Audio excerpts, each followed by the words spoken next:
it really feels like I was just sick. And that's probably because it's been less than a month since I was sick. Yet here we are.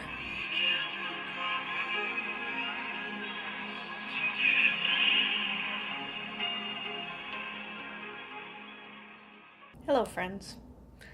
It's the middle of the week, and I honestly forgot after I got home from work that tomorrow's Thursday, not Friday, and I was a little bit disappointed, but last night I did finish watching the second season of Sneaky Pete, which is an Amazon Prime original show.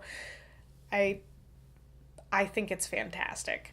I read through some of the reviews when I was done with the show, and there were some people that were complaining about how this season was not as interesting as the first one. I will say that there were some characters, like some minor characters, that I had totally forgotten about from the first season because they hadn't shown up at all in the second season until like the last couple episodes. And it always feels a little bit Ocean's 11 when they really get into the biggest conflict resolution of the season, and I don't know, I think there are ups and downs to that. As a general rule, I think it's okay, but a few times I got frustrated because it kind of felt like some of the really big shows that Pete and his friends are putting on are not quite they're not quite realistic.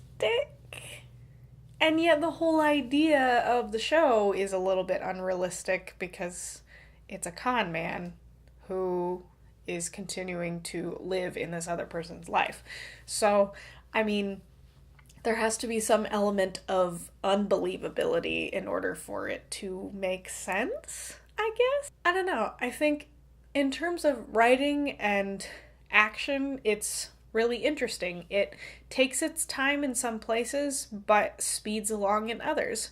And I never feel as though they're dragging out a plot point too long. The character of the grandma, who is played by Margot Martindale, is one of my favorites. She kind of looks like an older version of my favorite professor at Northwestern, which is kind of weird, but also I think it's kind of cool. And I've seen her in a couple of other shows now, and I think she's fantastic. And I really have been intending to go look for her in other things from when she was younger, because I'm interested to see what that was like, or whether she was even really well known at all at that time. She's definitely not a super well known actress, or I would have heard about her before like 3 or 4 years ago. But at this point, just waiting to see what season 3 is going to be like. That's all I got. Yeah. If anyone sees this, hi. How's life?